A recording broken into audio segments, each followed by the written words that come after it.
Welcome to the second day of In and Out of South Asia, Race, Capitalism, and Mobility. It's been an incredible conference thus far, and it's been really exciting to see all of the conversations that are being generated and developed, and I'm really excited to see how we take it up.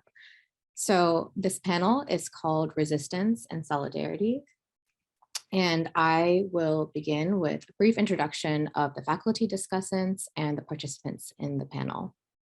So we are joined by Professor Gabriel Dattatreyan, who is a senior lecturer in the Department of Anthropology at Goldsmiths, University of London. And he also currently serves as a co-director for the Center for Visual Anthropology. He's the author of a fascinating monograph called The Globally Familiar Digital Hip Hop, Masculinity and Urban Space in Delhi. His research engages digital communications technologies at the intersection of gender, race, and migration. He's interested in urban life, youthful becoming, racialized difference, and gendered performance. While the bulk of his ethnographic work is set in Delhi and Pune, he has ongoing projects in places as far afield as Philadelphia and Finland.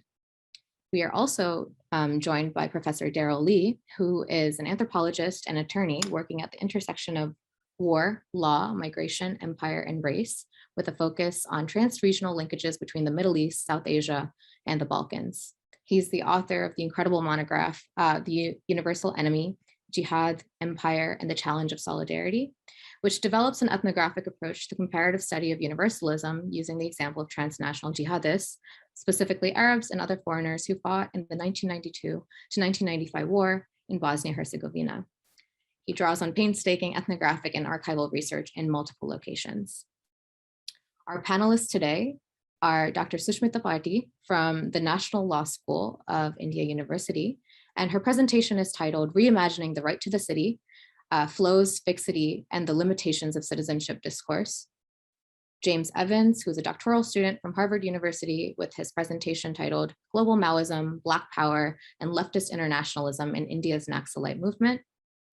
Nico Millman, who is a doctoral student from the University of Pennsylvania, and his presentation is titled Racial Capitalism and Caste in R.B. Moray's Memoirs of a Dalit Communist.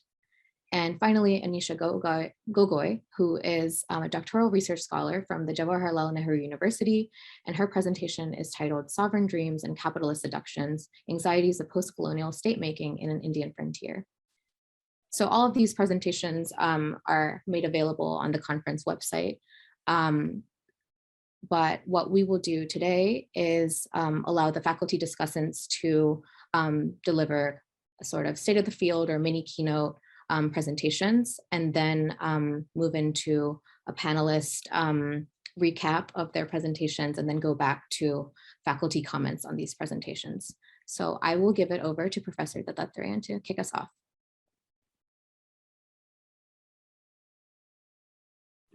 I think I'm muted. Can you hear me? All right. So thanks so much for inviting me and having me at this conference. I've had a really great time these last, I guess, 36 hours, taking in all of the amazing papers.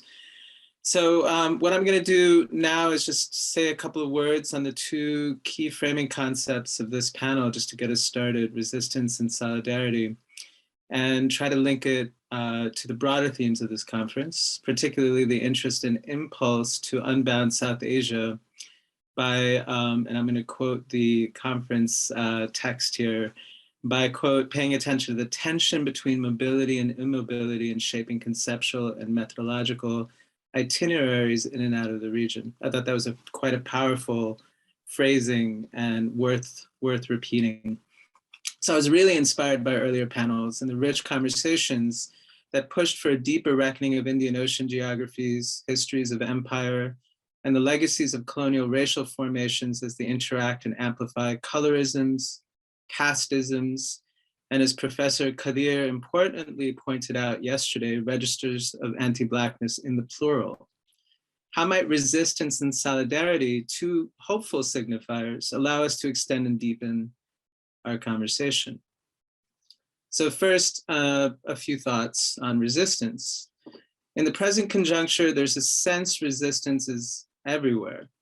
from rallies, occupations, and protests to more subtle forms of transgression and refusal made visible in the spaces of social media, people in the midst of a global pandemic, climate emergency, global eruptions of anti-Blackness, and in response to various projects of dispossession, are pushing back against various forms of power as it amplifies corporate, state, and ideological interests. In turn, counters and distractions to these grassroots movements, these small refusals and so on, have been mobilized and fomented through the sophisticated machinery of the right wing, of the fascistic kind of interest, right, in online spaces and on the ground, creating a milieu of actors and discourses that claim to push against, to resist dominant forms of power. So we feel resistance and its multiple and sometimes duplicitous energies. We sense its ripples, its potentials, and its threat, even from a distance, through our smartphone devices and social media platforms they contained. And so a lot of my research is looking at these kinds of circulations, right? And how they shape our research projects, but also our research imaginary, which I think connects quite well into the papers for this panel. So as the images and stories of collective refusal become digitally mediated currents, they undoubtedly shape how we as scholars engage with fieldwork, with the archives, and with writing and making, for those of us who have adjacent creative scholarly practices more generally. They perhaps help us to tune into historical moments of connection through a recognition of shared struggle, or bring us to particular conceptual language or to intellectual genealogies we hadn't considered before in the ways which can reframe and enliven our engagements, in this case with South Asia. So a critical question for me is, how do we as Black Marxist historian Robin D.G. Kelley invites us to do, stay hopeful and tuned into the lessons of contemporary and historical struggle and their transregional reverberations, even as we stay critically engaged, nimble, and responsive to the broader contexts of their unfoldings? There are 2 points I want to raise regarding resistance as it flows and connects transregionally. So first is that resistance to structures of domination, as Leila Abu-Lughod argues, has a tendency to get romanticized. The result, whether in academia or outside of academia, has been to fixate and seek out the glorified resistor or resistors, rather than to think carefully about the nuanced workings of power that are generative of their emergence and endurance. Moreover, there's been a tendency to think of resistance solely in oppositional terms, rather than thinking about the productive nature of resistance and its intimate relationship to power.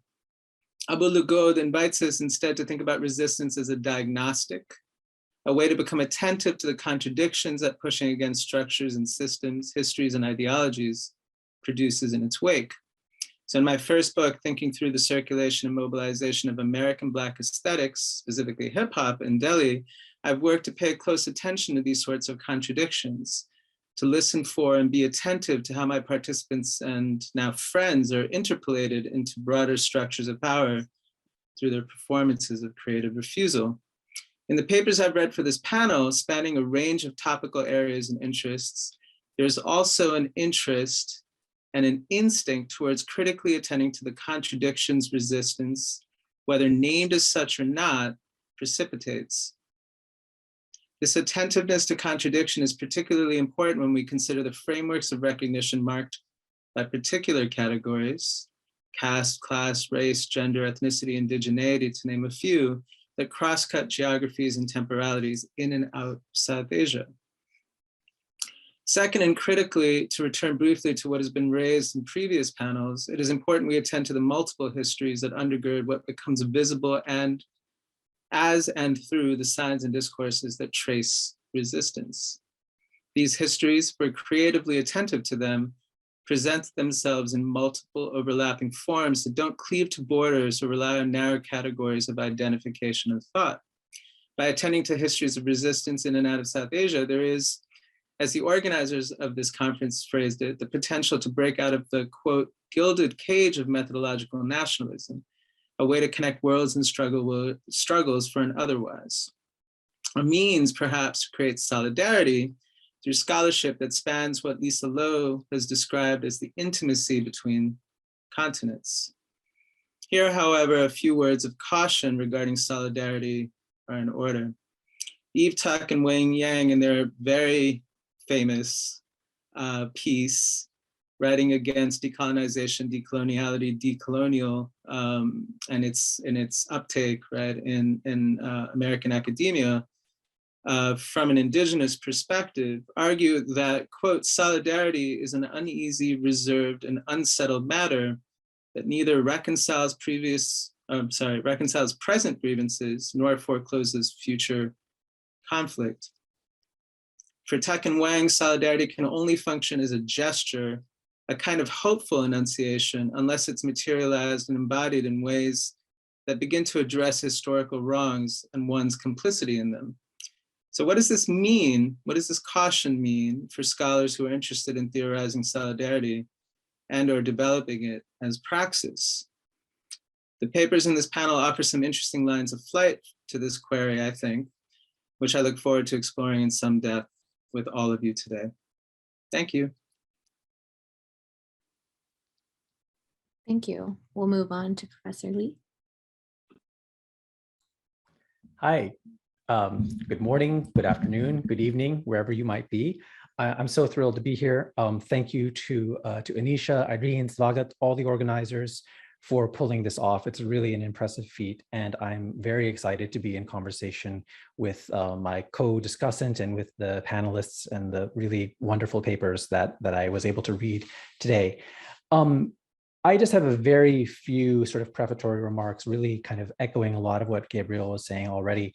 The prompt and the thematic of the conference, I think, has been really generative for me in a number of ways, right? So this idea of in and out of South Asia, one, of course, you know, the most obvious sense calls to mind thinking about connection, comparison, and relation across geography and across region. And that's a very important charge that, you know, folks in various locations have been trying to take up, you know, for a while now. I also like the idea of the ins and outs, right, of not only a region, but of a concept or the concept of a region, right? Sort of the ins and outs and also turning things inside out. So in how can highlighting connection and relationality help us to not only have an additive analysis, but to also transform the original categories from which we were proceeding. So in my own kind of training in genealogy, that tried to develop kind of thinking around mobility and trans-regional perspectives, linking sort of the Middle East and South Asia and elsewhere, there's always been this kind of persistent, you know, haunting specter of doubt of, you know, are we telling the same story about social and political and economic processes in a transnational frame that we were telling within kind of the framework of methodological nationalism, right? So the challenge as I see it has been to use the rethinking of space in this relational in and out trans kind of approach in a way that actually leverages insights, right? Rather than transposing the insights that we had before. And that's something that I've constantly kind of struggled with in my own work and in my own thinking. If we want to think about the ins and outs of the themes of this panel of resistance and solidarity, right? Both in the spatial sense and also in the turning inside out sense. The thing that jumped out to me was that very old distinction that Gramsci drew between wars of maneuver and wars of position, right? Both maneuver and position being spatial words with spatial sensibilities, but the difference in the valences of that approach to space is something that might be kind of helpful for us to think with going forward, right? What does it mean to think about solidarity? And something that I've struggled with, I kind of came to solidarity thinking about it in a transnational and transregional sense, but its genealogy as a watchword of national cohesiveness is one that actually eludes the way that I've been thinking about solidarity. And it's something I've been struggling with, right? Similarly, resistance, right? Is resistance something, you know, to what extent is the primary baggage of the term, if you will, rooted in an idea of locality and of specificity, right, in ways that again challenge the easy call to connection, right, that Gabriel kind of cautioned us against. So this is, I think, also a helpful way for us to reapproach these concepts. And then finally, the other theme that I want us to think about is kind of the place of South Asia, right, to return to the regional category, but not to reify it, to return to South Asia as a site of theory, right, site both in the S sense and in the C sense. There's been a very interesting shift I've been noticing in the academic conversations between at least North America and South Asia, where the renewed attention and exciting theorization of race in the North American Academy has also functioned to sort of surpass certain conversations around post-colonial theory that have important South Asian genealogies. And the disconnects I'm noticing more and more between the academic conversations in North America and in South Asia, where race has become prominent, but also commodified in the North American context, and mostly absent in other interesting ways in the South Asian context, is another very kind of important question of disconnect and disjuncture that I think is important to think with, which is to say, I think there are important and interesting ways that genealogies are thinking about race, and especially of sort of the Black radical tradition and Black thought more generally can and should sort of be taken up in conversations around South Asia. But I also think we want to be mindful of the ways in which this can be done and their relationship to the political economy of knowledge production, right, between global North and global South, if you want to use those categories. And I think this is also an intergenerational conversation, right? It also has to do, I mean, you know, all of the things that people in academia have been talking about in recent weeks, you know, it's not coincidental, right, that certain generations of academic production in the United States had selection pressures, right, that favored the travel of certain ideas that were attached to certain types of bodies in their selective modes of incorporation, right, which is a very, very wordy way of talking about all of the conversation around Apadarai, right? But I think it's broader and it's more structural than that, right? And I think getting to the way that these ideas are also traveling and have differential purchase in different conversations, in different spaces, is something that awareness of can, I think, help ground the way that the concepts are taken up in different places, right? So if a conversation around race and Black thought in, say, a Caribbean conversation moves to South Asia, as I think it can and should, attentiveness to these issues might also help us be more intentional and thoughtful about what kinds of adaptations or alternative configurations of those ideas would also necessarily come about as those ideas travel. So anyway, I really enjoyed these papers. I have much to say about them and their kind of specificity and different trajectories, but this was kind of the broader theme that sort of came to mind as I was trying to sort of put them together or put them into conversation with one another. Thanks. Thank you so much, Professor Li. We will go to Dr. Pati to give just a very brief 5-minute sum up of your presentation. Thank you. Hello, everyone. I'm very excited to be here, and I'm hearing so many people who have read for so long, and I'm finally getting to hear them if not in person, but at least on the same Zoom call. So let me begin by thanking the organizers for this conference, Anisha, Irene, Swagat, and Professor Dua, for undertaking this feat despite the limitations placed by the pandemic. I would also like to thank the discussants and fellow participants for their engagement. My paper, as I see it, is slightly different from the interventions that have been made so far, because I come from the discipline of political theory.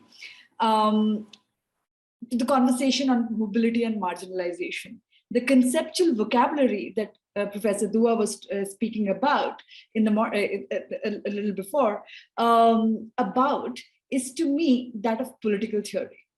But my relation to political theory has always been a querulous one. I've always felt that liberal political theory falls short of making sense of actual politics but I still keep going back to political theory in terms of making sense of the world nevertheless. So this paper emerged from the discomfort and distress of seeing probably the worst mass exodus of people in India since partition, the lockdown. As India halted grindingly at 8 p.m. on the 25th of March 2020, after Prime Minister Modi's declaration of probably one of the harshest lockdown in the world, migrant workers, most of whom are daily wage earners, were forced to walk all the way to their homes without food or water. In that moment, it seemed as if the government, as well as the civil society, were caught completely off guard, with no significant response to the problem. But at the same time, one could see a significant struggle stemming in many other cities across the world, where rent strikes, tenants' unions were actively organizing around the question of housing during the pandemic. That led me to think, how and why do rights groups in India lack a more radical understanding to the question of housing? Speaking of just one, right? So it was this conflict that has now found shape in form of these elementary thoughts. So I'm really looking forward to criticisms and suggestions, because this is really the first iteration of my thoughts. So I ask in this paper if housing rights discourse in India has become so close to policies that the discourse has become statist to some extent. The Indian state has refused to acknowledge housing as a right, but only addressed housing through policies, one more diluted than the other. Housing rights activists have constantly demanded that the right to not be evicted, the right to ownership titles on the basis of citizenship. Citizenship rights, translated into the right to shelter, the right against evictions, has won several battles in favor of people. However, much of this discourse on citizenship has correctly presumed some form of permanence, a form of politics that requires auto constructions, political mobilization, and networks which come with a foothold in the city. This discourse on citizenship has left the question of circular migration, increasingly on rise in India, completely unaddressed. I argue that this aporia, this omission, is not a coincidence. There is a fundamental discordance between claims of citizenship and the life of circular migrants. On a broader scale, citizenship rights, within which housing rights are ensconced, demand some form of fixity. Citizenship rights often hang by a regime of documentary proofs, cards with demand some form of stability. As a result, the way the state denies people their rights is by denying them the ability to settle down. It is not uncommon for the urban poor to be displaced again and again, despite having lived in the city for decades. Similarly, ration cards are also tied to specific state governments, and therefore, again, the question of fixity. As a result, an already marginalized migrant worker finds herself even more marginalized without access to basic rights like voting and cheap ration. The governmentalized, document-driven notion of rights and citizenship, which has required stable address proofs, routinely runs counter to the interest of migrant workers. I'm trying to make a theoretical as well as a political intervention here. Housing rights discourse, which has so far demanded tenure property titles, finds itself confounded when faced with the issue of migration. On one hand, it's proved to be a powerful discourse, but it has also generated a race to prove to the states and the activists alike that they have been settled since a long time. So this also subjects people to the arbitrary cutoff dates and proving to the state that, okay, they have been settled for 10 years, 15 years, and so on and so forth. This becomes far more clear if you begin to look at the rights of migrants in the light of the extremely controversial law being passed around Citizenship Amendment Act and National Register of Citizens. The CA and the NRC together used the notion of the Bangladeshi infiltrator to launch an attack on the Muslims in general. Muslims, irrespective of who they were and where they came from, were now to be expected to produce documents that would prove that they are not infiltrators. The protests which rocked all of India in 2020 demanded that people will not show their documents. The moral force of this movement came from the notion that the Indian Muslims did not need to prove their citizenship to anyone. not even the state. While the movement caught pace and became quite huge, especially with the women of Scheinberg, and I'll not go into that, it did not quite settle the uncomfortable question about Bangladeshi immigrants. It became clear that in this discourse, the Bangladeshi immigrants had no place, mostly because citizenship has almost overpowered the discourse of the migrant. That is why the image of slum demolition in Bangalore that took place at the height of CA-NRC on the pretext that the residents were illegal immigrants from Bangladesh are still so stark. Those images had people standing with their Aadhaar and voter cards in front of their broken homes. In the vitiated atmosphere of the CA and the NRC, the notion that the possibility that they were illegal immigrants rode for stronger than the tactile reality of the documents. So I'll not go into the details, yeah, so my major argument is that housing rights discourse in India in the last 2 decades or so has consistently moved to argue in favor of security of tenure as opposed to ownership of titles and so on and so forth, but largely it still demands certain kind of understanding of long-term migrants. As someone who's invested in the work of political theory, I ask if political theory has the ability to shake up the question of rights beyond the category of citizenship. I'm inspired by the work of movements like No Borders Network and the Sans Papiers to ask if we can resuscitate some of our activism through a similar discourse. The question that I ask is if there is a way in which the figure of the migrant can be understood as wrecking the political theory of property in cities.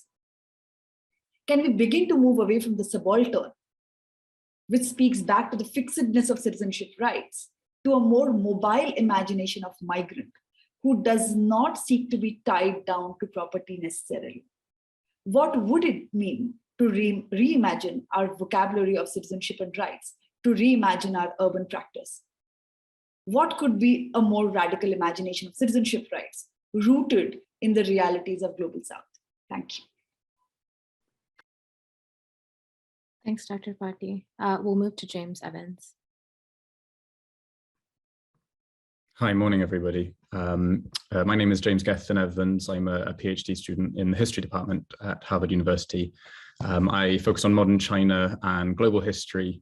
And my current project looks at connections between the Chinese Communist Party, global Maoism, the Global South, and Eastern Europe. And I was very pleased to see that Professor Li has also spent time in Bosnia. So to Professor Li.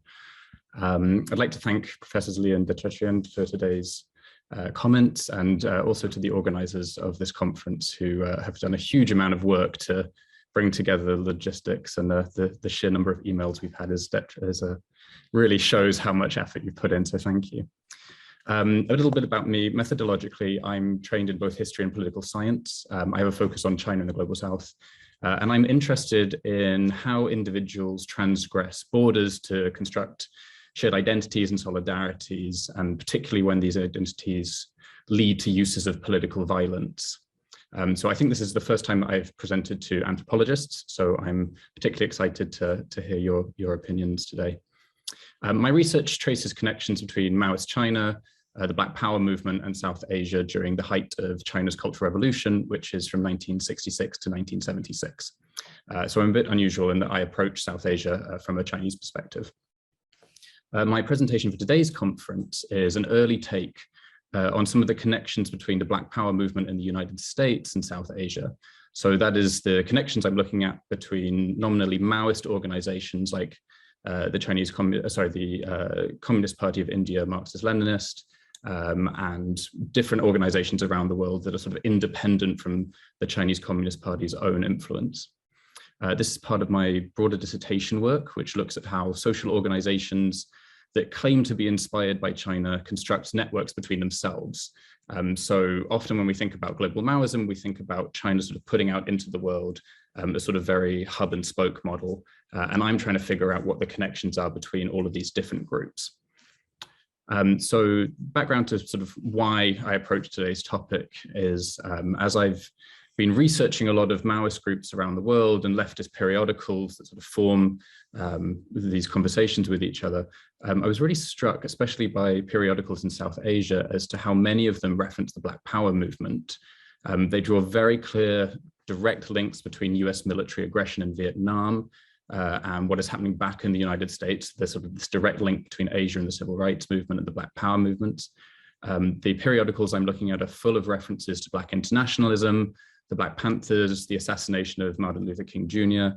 And there's this real fusion of Black radical thought with Maoist ideas, Maoist ideology, and other sources of inspiration ranging from Albania, which was a sort of pseudo-Maoist state in the 60s, to student protesters in Paris, to the Japanese Communist Party. There's this real broad variation of references and inspiration that really goes beyond what we would think of when we think of Maoist organizations as being sort of more restricted to inspiration from China.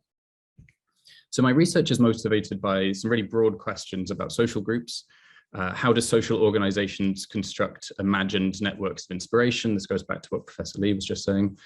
How do social organizations persist and evolve and adapt from original sources of inspiration? And so in particular, my sort of research question for today's presentation was, how has Maoism persisted as an ideology capable of motivating collective action outside of China? And so for China scholars, South Asia is a real puzzle because we're sort of unclear how Maoism, or at least the label of Maoism, has managed to persist when it has sort of died away in China, although some might argue that they're seeing a resurgence of Maoist doctrine in China today. So my argument is that I claim that despite what they might say about being Maoist, a lot of leftists in India in the mid-60s and 70s are constructing connections between their local struggles and multiple global movements in a manner that sort of detaches the Chinese Communist Party's own interpretation of Maoism from sort of local interpretations. I focus on sort of an ecology, what I call an ecology of periodicals, publications, and party newspapers, predominantly circulated in West Bengal in the 60s and 70s. And I sort of argue that these groups like the CPIML, the Communist Party of India, Marxist-Leninist, are likely employing sort of simultaneous references to different radical movements. In doing so, I'm sort of taking inspiration from people like Robin Kelly and Betsy Etch, who talk about the adaptation of Maoist thought to local scenarios. And what my research is trying to do is say, okay, we can sort of tell that they're probably adapting it, but how exactly, what are the mechanisms by which Maoism is adapted? And so I'm arguing that Black Power is one potential mechanism for how Maoism may have spread worldwide. One of the challenges I have with this research that I'm intrigued to sort of get feedback on is when Black Power is referenced in a lot of these leftist periodicals, how can we then draw a causality between those references and then the actions of the CPIML to actually sort of engage in violent acts? So that is my project. I'm very open to questions and comments from the panel. Thanks very much, James. We'll move on to Nico. Hi, everyone. Can you hear me? Am I audible? Okay, great. Thank you so much to Professors Li and Dattatreyan for their introductory comments, and also for Anisha and Irene's infinite patience and infinite capacity for coordinating this conference. I thank you both for helping and coping with me throughout this process. And also, my mind is already ablaze by everybody's comments right now that's been shared already, as well as earlier panels. So I'm excited for the conversation part that's going to take place. And just as an introduction, I am a PhD candidate in the English department at the University of Pennsylvania in Philadelphia. And I'm currently writing a dissertation titled Land, Race, and Revolution, Literatures in India and Latin America. It focuses on discourses and literatures about land dispossession and radical politics in and across these regions. I have chapters on regionalist literatures in colonial Bengal and Peru that focus on land enclosure and caste and casta. I have a chapter on Che Guevara, reading Che Guevara's diaries in Bolivia alongside feminist oral histories about the Baga movement in Bengal, as well as Telangana and Barley movements.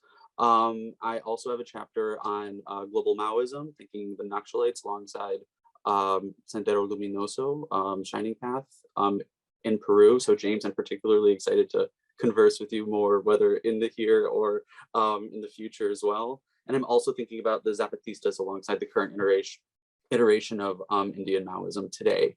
And this project is not actually a part of the dissertation, but occurred kind of, as I'll describe a little bit more formally, as part of unexpectedly. And so my talk for today is called Racial Capitalism and Caste in the Many Worlds of R.B. Moray, Memoirs of a Dalit Communist. It was written in 1972 in Marathi, but was published into English in 2020. It was translated by Vandana Sonalkar and edited by Anupama Rao. And this is only a fragment of the autobiography. In fact, it only covers up to the period of 1927, since he died before completing it. And it describes his everyday life growing up, his role in Ambedkarite anti-caste movements, and his involvement in the Communist Party of India Marxist in early 20th century Bombay in Maharashtra.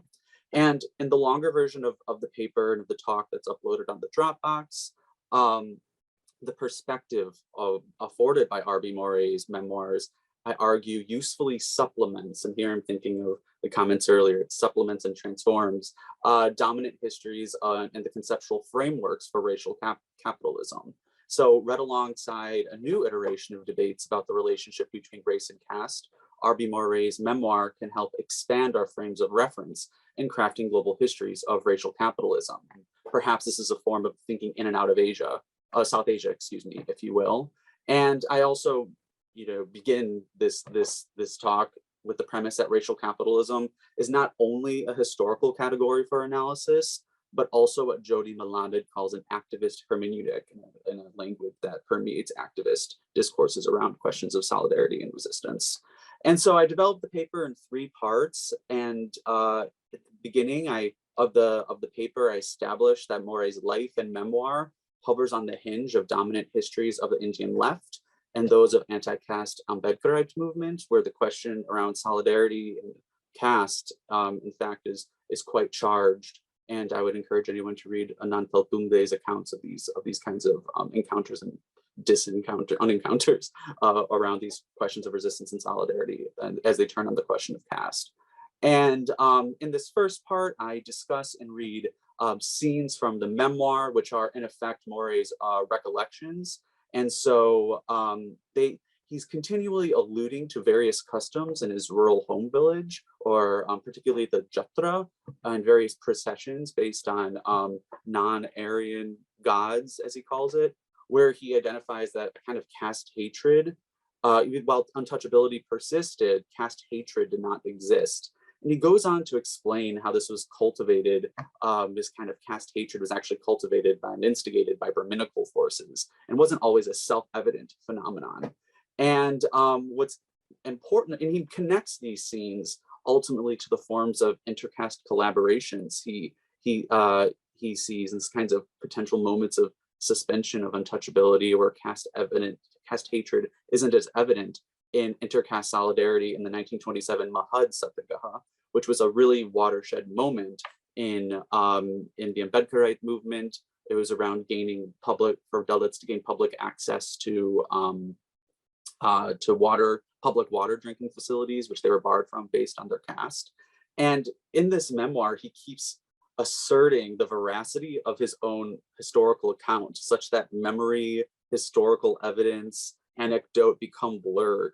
And he's just continually challenging the dominant history to not pick up these sort of textures about what caste solidarity may look like, even as he is certainly attesting to the forms of caste violence and hatred that do exist.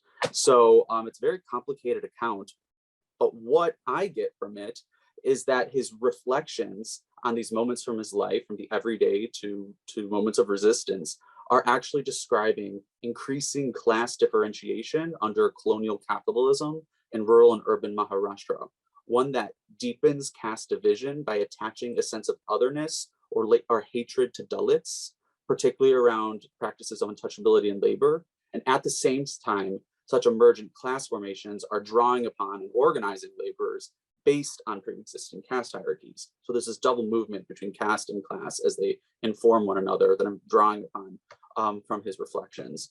And so this observation becomes a transition to the second part of my talk, where I situate these observations among recent debates about race and caste, and about the historical, geographical, and conceptual models of racial capitalism in relation to India. These are very extensive debates, but part of the reason I wanted to construct it this way is simply because in the sequence I encountered these texts and the debates in my own life in 2020. So I read Moret's memoir in February, and then the pandemic happened, and then also a key moment for me was also the publication of Isabel Wilkerson's Caste: The Origins of Our Discontents, in which became this blockbuster book that ended up receiving a lot of attention and reigniting different kinds of debates about the relationship between race and caste, specifically in reference to the legacy of the Caribbean Marxist Oliver Cromwell Cox and his 1948 text, Caste, Class, and Race, which argued from a Marxist perspective that racial formations exclusively developed in tandem with the growth of an Atlantic Ocean-centered capitalist world system. And he strenuously argues that caste, is excluded from the category of race, and caste is a feudal or pre-capitalist formation. And so Isabel Wilkerson, in her book, challenged Cox's formulations in her 2020 book. And as she was attempting to rethink the category of race vis-a-vis the category of caste in comparative perspective, but then review essays rightly critiqued the book on many different grounds. One might think of Sharice Burden-Stelly's article, Caste Does Not Explain Race, as well as Hazel V. Carby's review that said that Wilkerson's book had a limited geographic focus on Anglophone North America at the expense of a more careful attention to casta, or caste formations within the global histories of the Iberian Empire, which had in fact connected the Spanish Americas to Portuguese India. So I review all of these debates and situate Moret alongside them, saying that he actually theorizes a materialist understanding of caste structures and their overlaps with racialized class formation in India, which is actually a perspective that drops out even in the reception of Wilkerson's book. And I think that Moret's memoir offers an important corrective to it, particularly idiom of a memoir, where he's asserting certain kind of histories that tend to go under the radar. And so there's many moments that strike me, and in the English translation, Moret calls Brahmanism a form of racism. And I've been in touch with Vandana Sonalkar to figure out why the translation was made in this way. Unfortunately, don't read Marathi and can speak to the specificities of that, but I am in conversation with the translator. And I end up claiming that Moret's version of this kind of Dalit Marxism, as Anupama Rao calls it, is actually consonant with the intellectual tradition of Black Marxism, particularly the historical work of Cedric Robinson, who argues that race did not actually necessarily originate in the transatlantic slave trade, but in pre-modern Europe in the form of racialisms, which comprises a mixture of religion, language, descent, and nationality, where all of these commingled. And so in my paper, I end up with a kind of experiment where I align and supplement the intellectual traditions of Black Marxism with Moret's Dalit Marxism to better comprehend the way that caste is configured with class and labor during a period of rural dispossession and mass immigration to Bombay in the early 20th century. And to say that this is indeed consistent with the global structure of racial capitalism. And the final part of this talk, and I hesitate to call that a conclusion, because it's really a prompt for further thinking, for conversation, and maybe even disagreement. I highlight Suraj Yengde's recent scholarship on global castes. And he writes about how the United Nations Forum on Racism and Racial Discrimination, held in 2001 and 2009 in Durban, South Africa, excluded caste from the category of race. And he remarks upon the political consequences of that exclusion in reference to Hindutva in India and right-wing support for that exclusion. And so he talks about his involvement in a recent 2019 Congress on dissent and work discrimination that is bringing caste back into the conversation, and also different, within the sphere of transnational civil society, the forms of solidarity that are emerging between Black, Dalit, Shidi, and diasporas. And I'm going to finish up my comment by saying I then read Moret's memoir alongside Latin American socialists like Alvaro Garcia Linera, who emphasizes the resurgence of oligarchic Casta racism and the 2019 coup against Evo Morales in Bolivia, and trying to make connections about why questions of racial fascism as they unfold in post-colonial societies turn on the question of caste and the possibilities we need to challenge that today. Thank you. Thank you very much, Nico. And last but not least, we will turn it over to Anisha. I'm Anisha. I'm a PhD scholar at New Delhi's Jawaharlal Nehru University. Before I begin presenting my paper, I would like to thank the organizing committee members, especially Anisha and Ari, who have been very kind in coordinating and replying to all my emails, particularly my concern on not being able to upload the video presentation. Since I'm on my fieldwork and there is some network connectivity issues in a particular village I'm staying. Nevertheless, thank you for providing me this opportunity to present my work in this conference that you have organized in such periods of uncertainty with the pandemic. The title of my paper is Sovereign Dreams and Capitalist Seductions, Anxieties of Postcolonial State Making in an Indian Frontier. So this particular frontier that I'm addressing in my paper and the anxieties of state making this particular region has posed for the post-colonial Indian state is something that started with India's independence in 1947. So this Indian frontier, which is a space located at the far eastern corner of the Indian Union, is composed of a total of 8 Indian states, that of Assam, Manipur, Tripura, then we have Nagaland, Meghalaya, Mizoram, and Arunachal Pradesh, that was later created out of the territory of the state of Assam throughout the last decades of the past century. So state creation has been very new in this particular region. And then we have the 8th state, which is that of the state of Sikkim. So Sikkim has been clubbed under this particular region mostly by development policy planners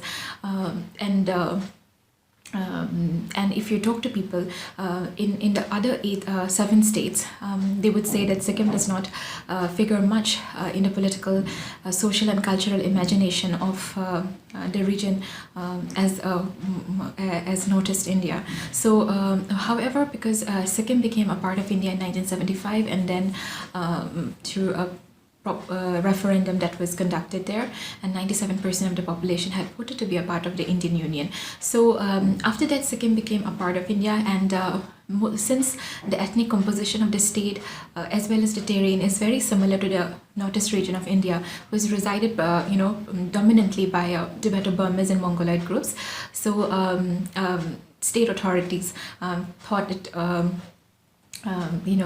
convenient, to club the state under the northeastern region, and so now we have 7, sisters and a brother, which is, the 8th brother of Sikkim.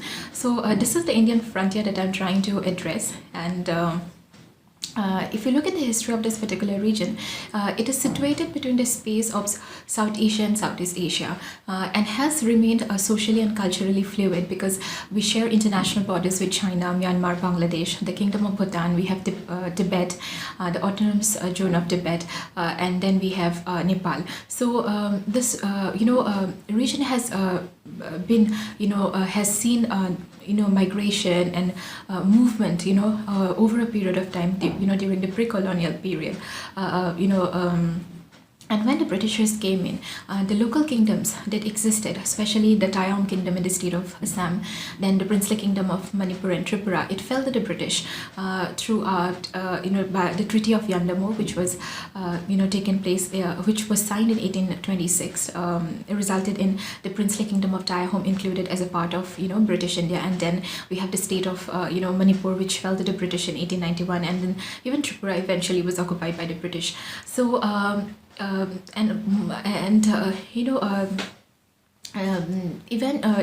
but then the British has had a particular administrative approach when it came to the region, mostly because they realized that the ethnic composition, the racial, similarities, and also the languages and the dialects that were spoken in this region are, vastly different, from the Indian or the central plains of India, who had during the British regime, as well as in the post-colonial period of India's independence, has become the seat of power, the Hindu and the Hindi-speaking belt. So this region, throughout the last decades of the past century, has seen political turmoil in the form of insurgencies and rebellions and various sort of political protests and movements, which are termed by academics as ethno-nationalist movements. And yes, indeed, there is a ethno-nationalist component to it. If you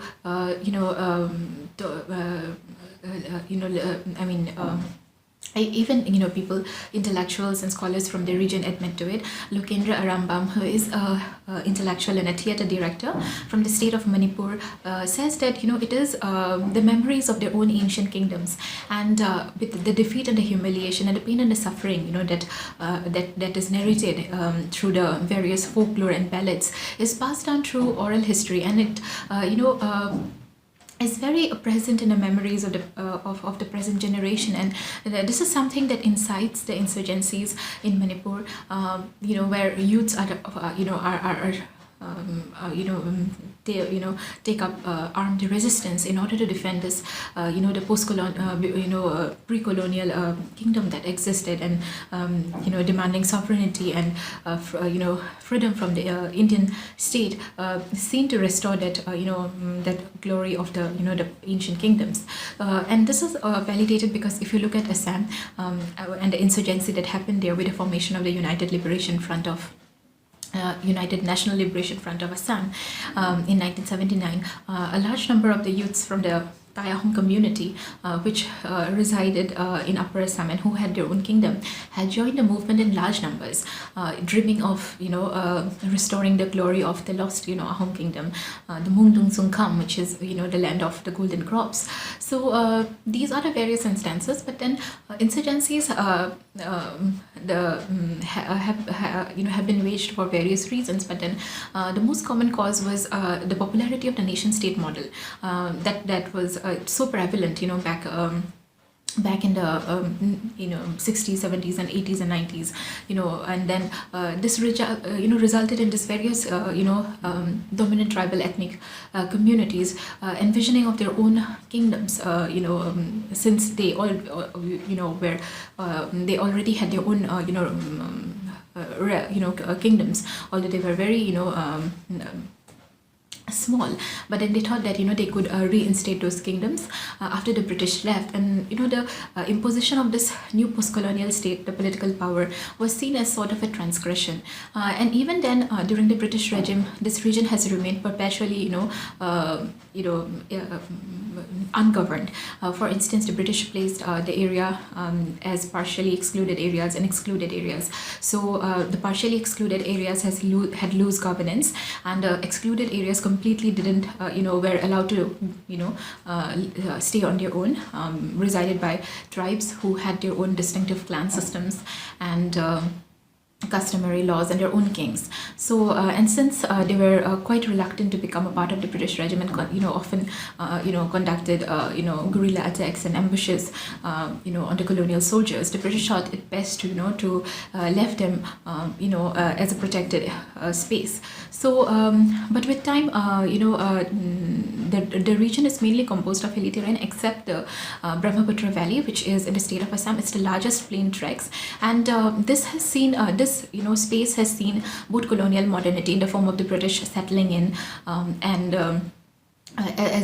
it was a part of the global extractivism way back in the 19th century, with coal and petroleum discovered, and also tea plantations being set up in the region with a frenzy after they discovered an indigenous variety of tea plant in the upper reaches of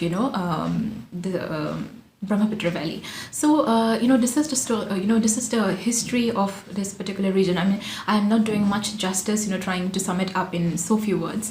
But then, in the present times, you can see that, the security, I mean, the region has been South Asia's hotbed, has been often called a troubled periphery, a hotbed of insurgency, with around 158, insurgent groups operating back in the, peak insurgency years of 80s and 90s, and the number has come down to a total of 36, currently. But then the security approach that was taken by the government in order to, calm down the violence with extensive militarization and, the implementation of, oppressive army acts like the Special Armed Forces Act of 1958, has not been taken kindly by the people. They see it as this sort of, dealing with the region by the state apparatus with a heavy hand, and scholars and academics claiming that, there is a sort of, racial aspect, on handling the region, because often the Britishers saw the region as this unruly space resided by tribes, and that kind of narrative continued even in the post-colonial state, and the state felt that, this is a region that, that only needs to be, treated with military force. And so throughout the last decades, various central security forces, as paramilitary troops have been, sent to the region in order to calm down the insurgencies. But then back in the of late, the state had changed its approach. And the argument that I'm trying to put up in my paper is that this post-colonial Indian state is now relying on a narrative of development, and using the state's resource extraction regime acts as a predatory and parasiting entity where they create this, tribal elites in the hills who control the resources, and by both, since because the hills have customary laws and they have direct ownership of resources, in their territory, and it is them who can lease out the lands to to mining companies or mining firms, and then this extraction empowers them at the same time. So this tribal sense of empowerment is used by the Indian state to control the insurgency, because that allows them, to maintain a status quo of, minimal violence or no violence, and the insurgents are also getting benefited from it. They're getting, paid for it. I mean, they are given a share of the profits.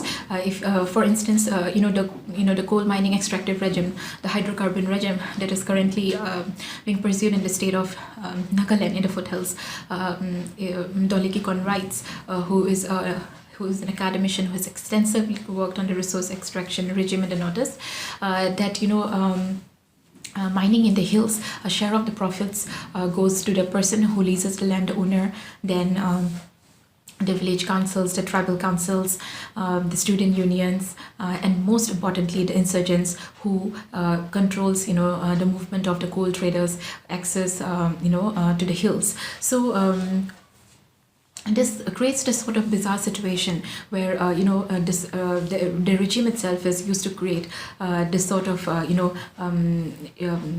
small elites in the local communities. Even in the plains of Assam, the government has control of extracting the resources, unlike the hilly areas, and they have set up government companies, and they create the small elites who perpetuate the internal colonialism, and this allows the state to extract the resources and at the same time maintain this sort of balance and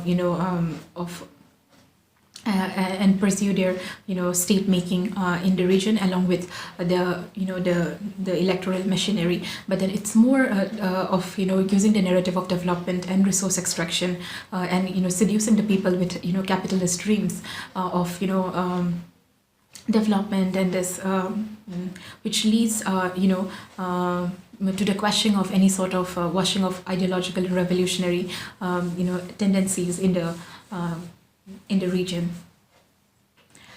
Thank you everyone for listening. Maybe we'll move to Professor Dattatreyan to start your comments on panelist papers. Sure. Yeah, I'm happy to start. I'm gonna give these in no particular order, so I'm just gonna go with the order that I've written out some comments, and I invite any of the paper presenters to reach out to me for the written comments because I have them, so I can always email them to you if you would like them, okay? So I'm gonna start with Anisha Gogoi's paper, and then I'll just move through the papers. So Anisha Gogoi opens her paper with a story of lament. Baburam Sonowal, the headman of the Kachari tribal village in Upper Assam, narrates to Gogoi, quote, how the state authorities made a fool of him and several others when fertile croplands were seized for a government project with meager remuneration for the crops and not a penny for the land. Gogoi argues, following Dalit Communist, that dreams for sovereignty in the region cannot be seen in culturalist terms, but must be seen as a struggle for land, labor, and resources. She offers a reading of the history of the region, pushing us to consider the historical resonances and differences between struggles for autonomy from the Indian state on the one hand, and from territorial states that formed in the Union on the other. Resources and resources extraction become the fulcrum through which these struggles play out. There were 2 points Gogoi makes, one in her written paper, the other in her video presentation, that I would like us to think about a bit more. First, in the written paper, I'm interested in how a headman like Sonowal is positioned and positions himself in relation to grassroots struggles against the state and corporate projects of governance and extraction. What, in other words, does Sonowal's story of lament, if contextualized more specifically, tell us about sovereign dreams and capitalist seductions?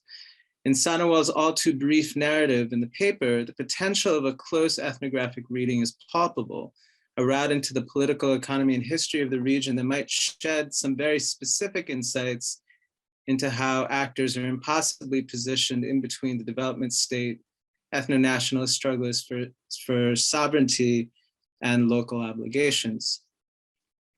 Relatedly, I'm interested in the point Gogoi makes in her video presentation regarding the distribution of capital from mining interests. Drawing again from Kaikan's brilliant research, Gogoi argues that, quote, a share of the profits go to the leaseholder of the land, then the village councils, the tribal councils, the student unions, and most importantly, the insurgents who control the movements of the coal traders' access. This mapping of political economy strikingly suggests that dreams for sovereignty are mobilized towards capitalist interests in the region, that collective resistance is, as a result, bankrolled by fossil fuel interests. So I want to hear more about this, right? I want to hear more about how this nexus of interest functions. So I'm excited to kind of hear a bit more there. Yeah. So Dr. Pati, Sushmita Pati, points to the contradictions that the pandemic exposes regarding the relationship between labor migration and rights to the city discourses in urban India. Drawing comparisons between what she broadly marks as the global north in distinction of the global south, Pati argues that while rights to the city discourses and activism in countries like France account for migration and its attendant material challenges, rights to the city discourses in India have primarily been seen through the lens of citizenship, which privileges ways of seeing that reinforce notions of fixity and make invisible the kinds of circular and seasonal movements that typify internal migration in the subcontinent. The result, she argues, produces an activism that narrowly defines its project around the right to housing rather than a right to shelter. Listening to the presentation, I was immediately reminded of urban studies scholar and housing rights activist Gautam Band's recent article titled Notes on a Southern Urban Practice. And I actually went furiously back and tried to read it just to remind myself of some of the key points. So I'm just gonna kind of lay out some of his argument. Bond argues for an attention to the language of urbanization and housing in cities located in the South, pushing us to consider the term concepts that are used to describe conditions and practices that emerge in relation to specific juridical and spatial conditions of possibility. So it would be great to hear a bit more about the kinds of emergent language linked to migrant places of habitation in India's cities that could open up a different sort of conversation around what Pati describes as a right to shelter. How can this language and the activist mobilization that emerges perhaps around it offer a way to think about migrant housing in ways that don't reify citizenship-centric analysis and activism around housing? Pati deploys cosmopolitanism, and this is related, right, to this query. Pati deploys cosmopolitanism as a concept that challenges boarded nation state thinking and offers a potential to think about internal migration differently. So I just want to raise a caution around this concept term, which I think has the potential to obscure the critical differences that shape the lives of the working poor in cities across the Southern Hemisphere. Cosmopolitanism, a concept that had its heyday in the late 90s, early noughts in scholarly discourse, can in retrospect be read as a sign of neoliberalism's triumph, insofar as it tends to flatten points of comparison towards a kind of valorizing discourse of urbanization, globalization, as a kind of universaling and leveling flow. So if we take Bond's invitation seriously, what kinds of other language concepts might allow for more careful analysis of movement and migration and housing in relationship to urban policy, but more importantly, maybe to practice, right, to what's happening on the ground. Finally, Pati also raises the question of the CAA, the Citizenship Amendment Act, and the National Citizen Registry, to point at the twinning of anti-Muslim and anti-immigrant rhetoric directed at so-called Bangladeshi migrants in the places where they reside. Pati specifies the effects of this rhetoric by pointing to a recent case in Bangalore. She powerfully evokes an image of a demolition of housing to demonstrate the material impact of these vitriolic Hindu supremacist discourses. So I think this example could be teased out a bit more to think about the relationship between nationalist, xenophobic rhetoric, its effects on specific spaces of habitation that are vulnerable to its materialization, and the kinds of collective mobilization that has or hasn't precipitated. I'll move to Nico Millman's paper now. So Nico Millman offers a careful reading of R.B. More's memoir to argue for an attention to caste as a pre-colonial form of racism that, quote, unevenly articulate with emergent class formations in Bombay during the early 20th century. More echoing in fascinating ways Stuart Hall's famous observation that race is the modality through which classes lived, offers insights into how caste becomes a site where class hatred is solidified and made concrete.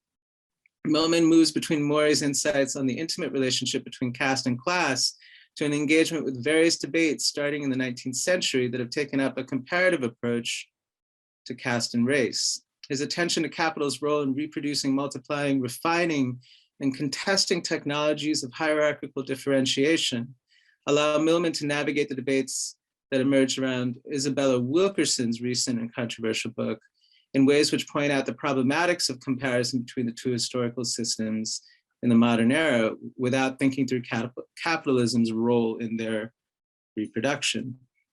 Millman's engagement with Cedric Robinson's theorization of racial capitalism, and critically, the emergent literature that has taken up Black Marxist approach in the context of India, offer a different entry point to thinking through the relationship between caste and race that repudiates the deployment of the colonial comparative model that persistently locates race in the Atlantic world and caste in the Indian Ocean, pushing instead for an attention to processes of racialization in the service of capital's needs as they're instantiated in various and across various geographies. This allows, as Millman suggests, a different kind of political intellectual project, one that more presciently gestures towards, one that Millman argues more presciently gestured towards in the previous century. Millman also points to Serge Yengde's recent work on anti-caste internationalisms and offers a brief but tantalizing hook around how we might think through the Brahminical caste system, the Brahminical kind of formation around caste, I should say, in relationship to the Spanish system and the Portuguese system of casta, and specifically the Spanish system in relation to the Andes. And so Millman takes us kind of into this example, this very specific example of Bolivian indigenous activists work, and he traces the contours of an intellectual project that's attentive to modernity's unfolding in ways that link the material struggles of racialized groups and histories of hierarchical differentiations that undergird them across these different geographies. Really interesting, really suggestive work. I got very excited around this. A couple of questions emerged for me after listening to Millman's rich presentation. Questions very much related to my own long-term research projects.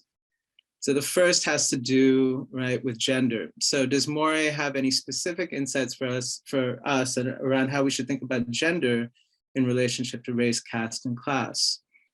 Second, Costa and the position of Bolivian indigenous groups raises the question of how indigeneity becomes interpolated in a reading of caste and race.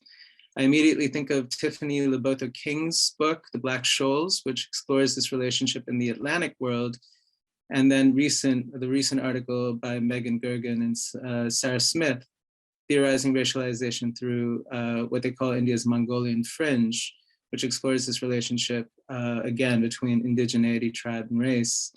So how might these works push us to think about Yangde's project, or of Casta in the Andes, in different ways, in ways which, you know, perhaps kind of open up different kinds of readings or possibilities. In Beyond Mao, Mao's connections between India, Black Power, and leftist internationalism, James Evans argues that Maoism in post-colonial Bengal, quote, appears as less of a distinctly Chinese phenomena and more of a Cold War iteration of earlier or alternate expressions of anti-imperial, anti-colonial, and anti-oppression movements. He considers, quote, the Naxalite movement and the CPI-ML not from an Indian or a Chinese perspective, but from the perspective of the transnational networks that use Maoism as one component in a shared revolutionary vocabulary. This is also a quote. In particular, Evans is interested in how Black Power movements in the US shape how Maoism as a political signifier and discourse is articulated in mid-20th century Bengali leftist circles. Focusing on the publication Frontier, Evans shows how Bengali intellectuals in these leftist circles, writing across several periodicals of the time, mobilized actions and events in the US civil rights movement to enliven a Maoist Naxalite politic, such that, quote, African Americans now served as symbols for anti-oppression activists in Asia. So there's a few points of departure in this paper that I think are worth thinking about and thinking through carefully. The first concerns how intellectuals in this period, specifically in their writings for publications like Frontier, instrumentalize certain figures over others to create links between historical struggles. Martin Luther King, for instance, in the excerpts that Evans shares with us in the body of his essay, serves as an analog to MK Gandhi, a shorthand way to understand movements across contexts and establish easy connections and metaphorical parallels. Here it'd be interesting and I think important to further scrutinize how MLK becomes interpolated into a discourse of leftist internationalism in these circles in ways that potentially obscure other figures in USian struggles for racial justice of the time, figures who had different political motivations, commitments, and stakes than MLK. Another way to put it, why does MLK get evoked and not Assata Shakur? What does this tell us about the contours and limits of the political imagination of the Bengali leftist elites, and how they saw the potential of Maoist thought steeped in a broader register of anti-colonial, anti-imperial struggle? We might, of course, ask the same question regarding the evocation of MK Gandhi and what his kind of evocation iconizes as a political register of potential. These questions lead to another query regarding the relationship between leftist political ideologies, caste, and race in India. How might the caste positions of those involved in the left circles Evans has researched have shaped who and what sorts of discourses of third world and internationalism broadly, and Black Power specifically, they could mobilize to articulate their vision of a subcontinental Maoism? Right? It might be important to think through how different actors at different historical moments in India have mobilized US Black Power movements to understand and articulate their historical position and political project. And here, I would just draw our attention to Michael Collins's work on the Dalit Panther Party in Tamil Nadu, which I think might be of interest. So Collins's research in part looks at the archive of pamphlets that the Dalit Panther Party produced in the 80s to show the ways in which Dalits in Tamil Nadu developed their radical political project based on the teachings of Hume P. Newton, amongst others. How might putting this archive and actors into conversation with the Bengali left circle of intellectuals show us something about how caste and race operates to produce a sometimes contradictory, sometimes overlapping Maoist-inflected left politics in India? And I think I've got all the papers. Thanks. Thank you. We'll move on to Professor Li for his comments. Before I dive in, Anisha, Irene, would it, if I turned off my video, would that help the connection on Anisha's end? No, it doesn't matter. It doesn't work like that. I don't think so. Okay, so all right, Anisha, I hope you can hear me, but I can also send you a follow-up email as well. So I'll just go in reverse order. And again, the sort of axis along which I tried to arrange the papers for myself and also to come up with an entry point into them is basically one of space. So the theme that jumped out to me of Anisha's paper, from which I learned a ton, is really the idea of periphery and also of elevation. And I think, the technical difficulties we're experiencing, of course, in today's conversation are also, not disconnected from questions of periphery. So, let's just, have that out there. The paper to me sort of sparked an idea that there needs to be a more developed conversation, and maybe there is a robust one that I'm just not very familiar with, a conversation about comparative frontier-making practices in South Asia. For me, the comparisons and connections with Kashmir and also with the erstwhile Northwest Frontier Province, or now Khyber Pakhtunkhwa in Pakistan, sort of jumped out. And thinking about the different technologies, or rather, I shouldn't even say technologies, I think the different stances towards conversations around racialization and racial capitalism, that each of these distinct ideas of frontierness kind of emerge, or produce. The idea of a frontier that is demarcated primarily through a geographical imaginary of elevation is one that I think is very interesting, right? So the frontier here is not a maritime one. It's not a desert. It's not a line drawn. Well, it is also a line drawn on the map, but it has this idea of the lowlands versus the highlands, which of course is there's an old kind of anthropological trope about this as well, like thinking about people like what's his name, Edmund Leach. But the way that is mobilized into an idea of mainland versus frontier is also especially interesting. I first encountered the term, like mainland Pakistan, right, in relation to people talking about like the Fatah in Pakistan. I was always sort of struck by that. So I wasn't even aware that there was also kind of mainland India analog. Yes, Gabriel, also James Scott's work, obviously super on point here. And of course, both Scott and Leach, are in multiple conversations about the relationship between, intelligence gathering and anthropology and so on.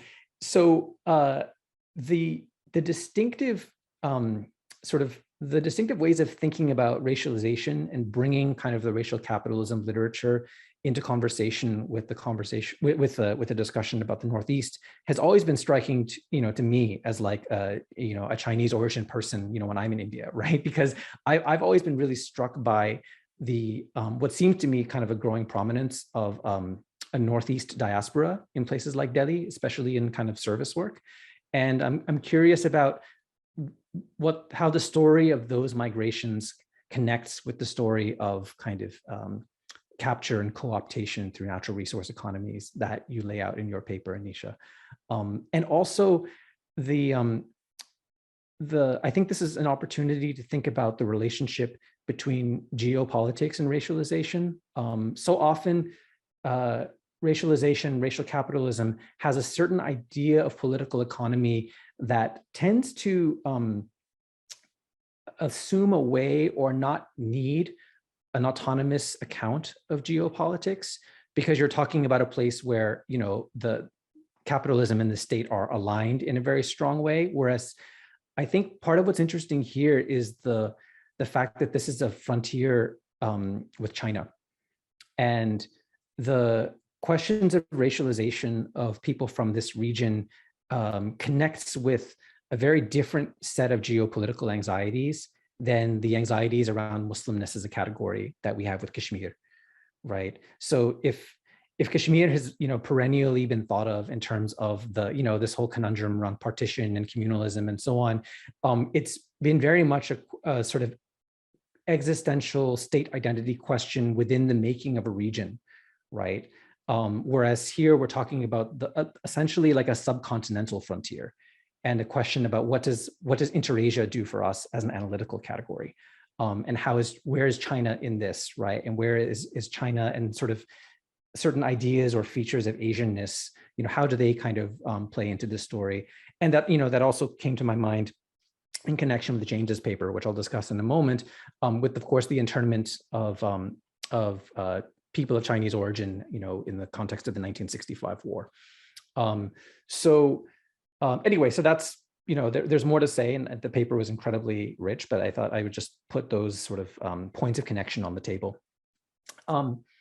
Nico, with your paper, I think you're absolutely spot on that there needs to be a much more robust trans-regional conversation around racial capitalism.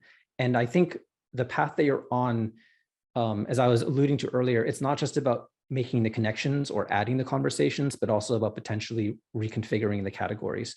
I've always been confused by the category of racial capitalism, because you know, there's always been this thing of like, well, is there such a thing as non-racial capitalism, right? And of course, you know, the idea is that capitalism has always, you know, had kind of racializing technologies to it. I think there's an opportunity here to think of, you know, for lack of a better term, like the caste of capitalism, or the casting of capitalism, right? So that you're not qualifying capitalism, you know, with a subcategory of casteist, right? But really putting caste at the heart of the category in a way that I think the racial capitalism literature does, just in ways that might be belied by the label of racial capitalism. There's a way in which, like, I think there needs to be like a Cedric Robinson, Sanjay Subramanian love child here, right? That is able to circle back to the Iberian genealogies of caste making and race making, that in a way, I mean, I think some of Sylvia Wynter's early work sort of does this, especially the 1984 essay and the New Seville Project, which never got published. And it you know, sort of makes me think that there must, in the genealogy of Caribbean Marxist thought, there must have been people who've thought about this, right? Just if you think about South Asian diasporas in the Caribbean, right? I don't know who that person is, right? But it just seems like such a ripe set of connections, right? Like, I don't know, you know, we're like looking for like woke Naipaul, basically, right? So there's something, you know, I don't know, I don't have the knowledge or the coordinates to locate, you know, where you will find such a person, but I feel like that space, there must have been people thinking in that space, and that's a potential site for enriching and extending the conversation. And yeah, just really getting, you know, thinking about the continental, right, and the geographical range of these things. So shifting to James's paper, which again, I really appreciated a lot. I think there's different, this paper has so many different scales, right? So I'll try to address each of them in turn. Thinking about China and Maoism, I guess one question I had is, and I don't work on this stuff, so I'm just speaking from a complete position of ignorance, but I was a little bit, I had a question around, you know, the claim of like, this is not really Maoism per se. And I'm curious about what is at stake there, in the sense that it might be that you're right, that a lot of these folks talk about Maoism, but they're not really, you know, they're not very familiar with or steeped in Mao Zedong thought. But I wonder if part of what's going on here is that functionally, the label of Maoism is indexing or even creating a certain kind of political space, right? That's not, not one camp or not the other, right? And this also indexes China's ambiguous and shifting, sort of geopolitical slot, right? Between are they third world? Are they superpower? Are they sort of something in between? And it strikes me that at least at some perhaps very superficial level, there is like a structural analog with Maoist thought, insofar as if we think of Maoism just in a very, very baseline spatial sense, right, of creating, of holding space in the rural, in the periphery, right, from which new formations can emerge and reorganize, right? Is that a particular way of thinking of Maoism as it travels in these places, right? Is there like, is the space where, CPIML folks, CPILM folks are, and are thinking of, Black Power movements, is that like a sort of global, like Yan'an, like, is that base camp area idea something that can be productive and travel, right? That's like my anthropologist sort of response to, to the challenge that you're sort of taking up. The more sort of historicist side of me asks, what's the relationship between Calcutta communists and their engagements with Maoism and the presence of actual Chinese diaspora in that same city, in its historical rootedness and expansiveness, right? My sense is it's a largely KMT leaning sort of community, but I'm not sure. And again, thinking about 1965 and its aftermath, like what is that doing here in relation to these publications that come up in like 1967, 1968? So that's kind of my more sort of, historically empiricist approach. And also circling back to the way that they interpolate the Black Power movement. And again, thinking about, the place of the rural and the place of holding space in Maoist thought. I'm curious about the turn to spatialization and territorialization in Black Power movements in the US, especially the Republic of New Africa. And there's that relatively recent Edward Onachi book about this, right? And then there's, latter day descendants like the Cooperation Jackson movement and so on. Is that question of space, the rural and territorialization, does that filter back in the readings of Black Power movements among the people you're reading in the South Asian context? And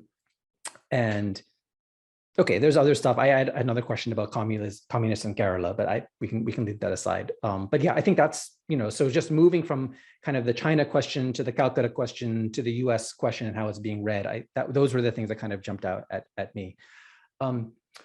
Sushmita, your paper, again, super fascinating, super rich, and it called to mind I think part of the conceptual engine and spark here is the distinction between and the oscillation between citizenship as membership and citizenship as participation.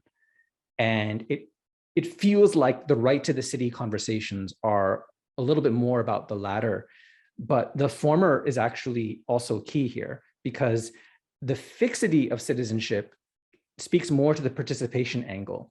But actually, the latter, the citizenship as membership, is all about mobility because it's about your ability to go other places, right? It's citizenship in the plurality, where you exist in a world of sovereigns, right?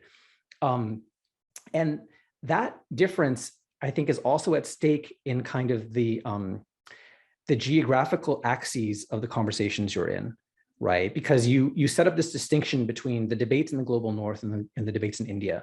And one of the major differences, I feel, is that mass migration and all of these debates around housing and cities and so on in the South Asia context tend to be more about the presence of rural populations and co-nationals than they tend to be in the global north, right?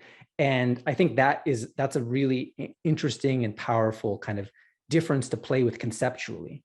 right? So I was thinking of Demeter Kasimis's recent book on the category of the metic, or the perpetual migrant in Athenian democracy, right? And kind of going back to those older sort of traditions of political thought where outsiderness isn't necessarily thought of in a nation state sense, right? And kind of dissolving those categories and then returning to them, because the other sort of major axis of comparison, and again, thinking transregionally here or interasianally here, is of course China, right? Like I immediately thought of the debates around the hukou system in China, right? Where again, massive migration of co-nationals, and the way that differences between people who hold the same passport, if they had a passport, get sort of used to organize sort of social difference, and how that puts a very different spin and a very different valence on thinking about citizenship, right, in both of its senses than it might in kind of the global North context. The other thing about your paper that I thought was really fascinating is that, you know, if it's about, if so much of the debate around the city and the relationship of people to it who are in it but not necessarily of it, right? And I feel that the subtext of your paper is about, in a way, it's about democratizing cosmopolitanism, right? It's about people being able to come and do what they need to do without being fixed into it, which is essentially what, you know, elites of the kind that, you know, have been alluded to recently have always celebrated, right? But in a way, you're talking about this is just a broader thing that many other people should have access to. The other major event that this got me thinking about, of course, is the Farmers' March, right? Farmers' March is, again, the intrusion of the rural into the urban, and a contestation about what politics is and what a polis is, if you want to go all, you know, Greek about it. And again, it's about the right to be in the city. It's about a right to the city, right? Without necessarily, you know, fetishizing the kinds of fixity that you are rightfully kind of criticizing and exploding. So I would just love to hear your thoughts about that. Thanks. Thank you so much, both Professor Li and Professor Dattatreyan, for your incredibly attentive comments to the panelists' papers. I want to give a chance for panelists to respond to these like great questions before going to general Q&A. So might we start with Anisha, if you want to kind of respond to any questions or comments or the feedback that you've received from the faculty discussants. I hope I'm audible now. You are. Yeah, I'm so sorry for all this. Oh. But then, you know, it's like Professor Li has said, you know, the location and being situated in a periphery, you know, creates this sort of, you know, disruptions. So I could make out Professor Dattatreyan's last comment about the resource distribution that happens in the coal mining villages of Nagaland. So what I would like to address is that mining has been a sort of, you know, it's mining as well as, you know, in both you know, the Brahmaputra Valley plains of Assam and in the state of Nagaland, and especially in Meghalaya, it has been a sort of, you know, a way to make quick money for most of the, you know, populations who is considered as, you know, traditional elites. And again, those, you know, relatives of the erstwhile, you know, insurgent groups, insurgents who have still not surrendered, and then there are those who have surrendered and their relatives, and it's like a long process. Politicians, bureaucrats, everyone is involved in that process.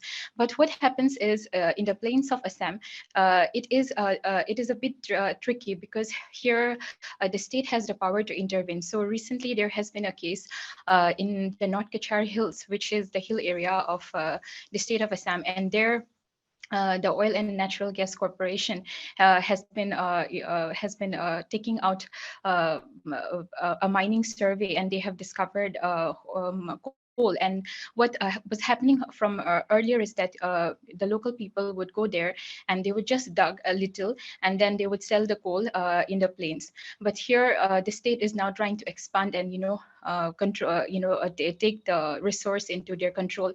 And then there are difference of opinion between the locals who say that, you know, they have rights to the resources because they are indigenous, and it is in their land, and they have rights to their land. again, it is the civil society and the government officials who say that it will be turned over to the state treasury as a sort of as revenue. But then what happens in the case of Nagaland, if you go to the foothills and a little up in the foothills, it's and to districts like Mon. Uh, is that there, because the state of Nagaland is protected under Article 371A of the Indian Constitution, that the Nagas have rights over any natural resources that is found in their territory. So what happens is that there somehow it can be there might be a perception that there is equal there is actually the locals are getting a profit of the natural resources after they're extracted, or there is redistribution of resources. But that might seem like the case in in an initial case. But if you look in deeper, you'll see that there also there are hierarchies and relations of power, because it is the insurgents and their relatives who gets hold over the land, and then the land is the property owners, they lease out the land to coal traders and private mining corporations from the plains of Assam, especially the town of Sonari, which is located in Upper Assam. And from there they go, and it's a long process, because as Dalit Communist has mentioned in her work, that you have to establish a sort of trust with the local people, and then only after that you can actually enter the villages, because there are strict rules of and hierarchies of you have to meet the village headman and the local landowner and the insurgents, because you have to pay a tax. Because when if you go to the even to the tea plantations in the bordering areas of Nagaland and Assam, the tea plantations, they pay a sort of tax to the Naga insurgents, and it is called a national tax, because the insurgents, they run a sort of parallel government, although they're in peace talks with the government of India from 1997. But then occasional, but then this is the tricky situation. The insurgents and the government and the politicians, the bureaucrats, they're all complicit in maintaining this sort of, minimal violence situation in the region. But at the same time, it creates this sort of a very bizarre kind of situation, which results in the creation of this sort of tribal elites, and also in the plains of Assam, we don't have the indigenous, they do not have rights over the resources. But what the government does is that they create these townships under Oil and Natural Gas Corporation, Coal India Limited, and what they do is that they employ the local people who lose their land to the projects, be it for the oil wells or the coal, and then they're employed as permanent laborers with substantial salaries of in the Indian value of 80,000-90,000. So this this creates a sort of favor against in support of the state. But then what happens is that of late, as I have mentioned in my paper, in my district, we have this largest, petrochemical plant, which was allotted to the state under the Assam Accord, which was signed after this, tumultuous, 6-year period of, violence that happened in the period in the state of Assam over, several issues, migration from East, from Bangla, from present Bangladesh, East Pakistan, and then the whole, control of natural resources, that it is the locals who have the right to exploit the resources, and this sort of, and again the local sentiments of the erstwhile princely kingdoms which existed in the region, and they sort of joined in, and it had created this sort of you cannot pin out the exact reason why the the turmoil happened, but it was very much over the control of natural resources. So but of late, even what I could, during my field work, especially in the town, in this town, in the town of Margherita, which is located in Upper Assam, and it is one of the first areas where coal was discovered. Recently, there has been a ban against coal mining because of the involvement of the Supreme Court and the National Green Tribunal against depletion of a particular, area of a national sanctuary and where the coal mines were located. And so when I went there, people were complaining that, the locals do not get benefited anymore. The private companies, they bring their own laborers from what they call the Indian mainland, particularly migrant workers from Bihar, Uttar Pradesh, and they come and they work and they take their resources and they go out. So even the locals are not getting any sort of employment. So this is the current, scenario. Although, I hope, I have, that is what I could make out from Professor Dattatreyan's comment. And moving on to Professor Li, I think he was asked, as someone from Northeast and as someone who have been residing in Delhi for quite a period of time, this category of the Northeastern against, is something which often comes to my mind, because whenever I'm home, I never, feel like a Northeasterner. I was recently telling to one of my friends that, when we are home, we don't feel, out of place. Neither do we feel this sort of, gaze, which we call the mainland gaze against us. But then whenever we are out in the capital, and particularly in Delhi, because Delhi has been the source, has been the base for, a lot of students, primarily from the Northeast, and even of late, there has been, a lot of out-migration from the region to Delhi by the youth, and primarily because there is lack of employment, because as the region is primarily dependent on farming and agriculture, and since there has been an out-migration to Delhi looking for employment in different sectors such as salons, beauty parlors, and spas. So this sort of migration, but then this out migration also has some sort of class aspect to it, I believe, because mostly if you see the earlier migration of people from the region, we could see that a lot of people who were involved were children of politicians, bureaucrats, and even ex-insurgents, who were operating from Bangladesh and Myanmar, but then they would often send their children to study in Delhi. So, but then there's a class aspect to it, and of late there's this more working class movement of people from the region compared to the during the last decade of the past century, and even this in the last 10 years. So I hope I'm clear enough. I would like to ask the other panelists to address if they would like to comment. So thank you. Thanks, Anisha. We'll move to Nico.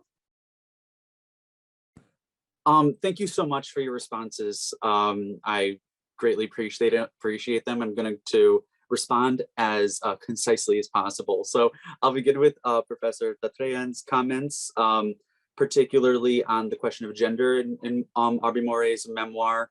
And I'm actually thinking about your introductory comment about not heroicizing resistance in any kind of way. And I think the same comes for figures in memoirs like these. We ought not to do that. And so, which is my introduction to saying the questions and struggles related to gender are relegated to the margins in this text. Although there are remarks about his child marriage to his wife named Sita. She was 6 years old at the time, and he had this remark that said she, had milk teeth at the time, or baby teeth at the time of their marriage. And so I think that there is a kind of, in it, you read an attitude towards child marriage. And these kinds of questions are ones that communists did pick up, like some sort of feminist demands. We could think of the work of Anya Lumba's Revolutionary Desires on Feminism and Communism brings these to light, where part of communist demands were making education available to women, ending child marriage, the right to divorce, and things like that. We don't see, those questions are just relegated to the margins in this memoir. There isn't, an inimical attitude towards them.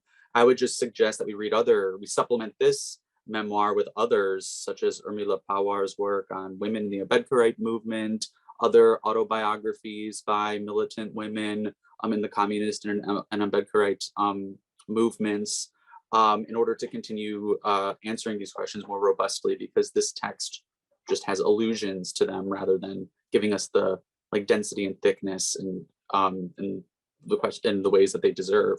And also something that I didn't mention about this memoir is that the first half is the fragment of his own autobiography, and the second is a biography by his son, Satyendra More, who actually, it's quite interesting if you read them together, although the second half is a little bit more hagiographic in some ways. It's in the form of communist hagiography in terms of its attitude towards the party. It adopts that tone. But there's a great deal of familial resentments between More and his relatives that become visible in here. He was kind of an urban dandy who traveled and lived on a party wage instead of getting a profitable job to support his family. And you actually see familial resentments as which were not mentioned in his memoir detailing his political activities, but in the biographies about him, you actually see those kinds of intimate reflections coming through, which might just be other ways of thinking about how gender is refracted in, if we are to continue following Stuart Hall to say caste is also the modality through which class is lived. The biography does give us that. So I hope that answers that question. Oh, and the question of casta, caste, and indigeneity is a huge one, and one that I would love to have a whole conference about if we can. But I would just say that to begin, my focus in my dissertation, at least, isn't on Maharashtra, it is on Bengal. And I do look at colonial ethnographies like Herbert Riesle's on the tribes and castes of India, and particularly Prathamas Banerjee's commentary on those ethnographies are quite interesting in the sense that the ways in which communities and kinship groups were slotted into tribal or caste categories were often arbitrary and contradictory, such that the distinctions at times would blur into one another. And so there's also even in Moray's account, he talks about his home village's non-Aryan gods, which is another kind of, if we want to think about it, claim to a non-Hindu indigeneity that perhaps in Riesle's ethnographic colonial gaze would have been considered tribal in another perspective. So it just requires us, I think, to answer this question, to scrutinize again British imperial discourses on indigeneity and caste, but also I'm actually thinking about Professor Li's comments on this kind of question of racial geography and elevation, and even forests and other spaces we might think of that have been mechanisms for racialization as well, because there are resonances with Latin America in that sense, in thinking about how geographic spaces become resources for thinking about racial difference as well. And so I wish I could give a more robust answer to that, but I think the beginnings of an answer to be looking at long connected histories across Latin America, from India beginning in the Iberian encounter to British colonialism to the day. It would have to be an account that kind of looks through all of that, which now leads me to Darryl Li, Professor Li's comments about the caste of capitalism and the hopes for a heroic love child of Cedric Robinson and Sanjay Subramaniam to come. But I actually think the answer is having more conferences like this, bringing more individuals who work on things together to converse around who are specialists in these different areas and regions, and to create dialogues around them. But also, I think there are people who, in particular to the Caribbean and Caribbean Marxism, and just about even just this kind of question, since Lisa Lowe has come up before, think about Lisa Lowe's study of indentured labor brought from India to the Caribbean, but also from China, actually, to the Caribbean after the Abolition Act of 1833. I'm thinking about Lisa Lowe's writing about that, but also there is a creative memoir by Gautra Bahadur called Coolie Woman that also traces this kind of encounter between Indian caste formations and kind of Caribbean racial formation as well within Guyana. So the question of kind of like the British Caribbean as being this place where these, there's also a colleague I knew Nazanin Islam from my studies at Penn, who is now at Colorado College, is writing about racial capitalism and caste in the British Caribbean in relation to indentured servitude. So I think this work is just unfolding currently. Since I'm a literary scholar, I also think of Amitav Ghosh's trilogy, the Ibis trilogy and the Sea of Poppies in particular, in which he looks at how slave ships were repurposed for the transport of Indian indentured laborers to be brought to the Caribbean, but also Mauritius and other parts of East Africa as well. And I think these conversations are unfolding, and I'm wrapping up now. Thank you. I saw your message, Anisha. So thank you. Thank you, Nico. Let's move on to Dr. Pati. Thank you very much for those comments. I have so much to think about. So I'll start with Gabriel's points first. Well, as in, thank you for the comment on cosmopolitanism. You're right. I think I'll need to think a little more about how do I think about cosmopolitanism without the attendant problems that you're talking about. So maybe there's a way of qualifying it and specifying it, or maybe going over to some other concept altogether. That's something I need to think about. About the point about Gautam Bhan, I think I would be on the same page as him, because I think there is the problem with the major kind of policy-oriented work is that they get stuck in certain terms and terminologies, and then they become statified in a particular way. So maybe the response to that is to come up with new vocabulary and new kinds of emergent languages, as you're talking about. But with this, I'll go over to the other kinds of questions that you're talking about, that you're bringing up. I think the major problem is also that how do we talk about these emergent languages at the time of probably one of the worst onslaughts on minorities, on the urban poor, on also activist groups and NGOs of all kinds. So I think we are, that's also my ethical dilemma at this point, as to how do I talk about new languages, theoretical discourses at a particular point when what we saw during the pandemic and the way in which the urban poor were treated.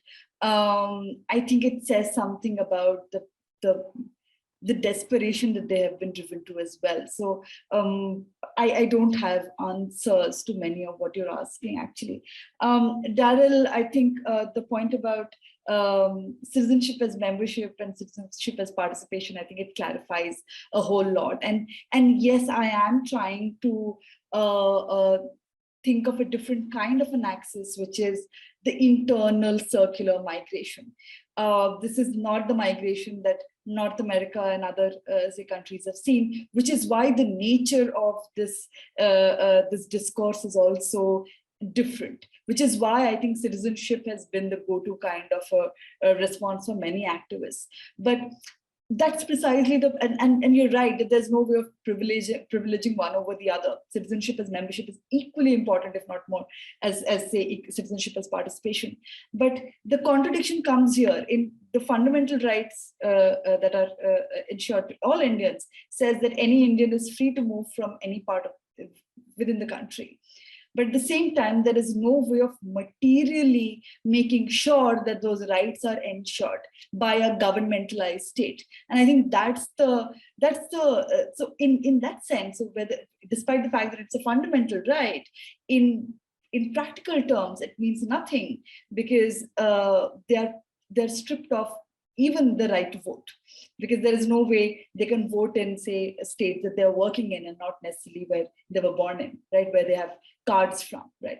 So, those things are something that I have to work out. And thanks for those points, especially the point about, I think, the farmers' march and the hukou system. I think, yeah, those are important clues to think about the rural-urban relationship, and also the ways in which, say,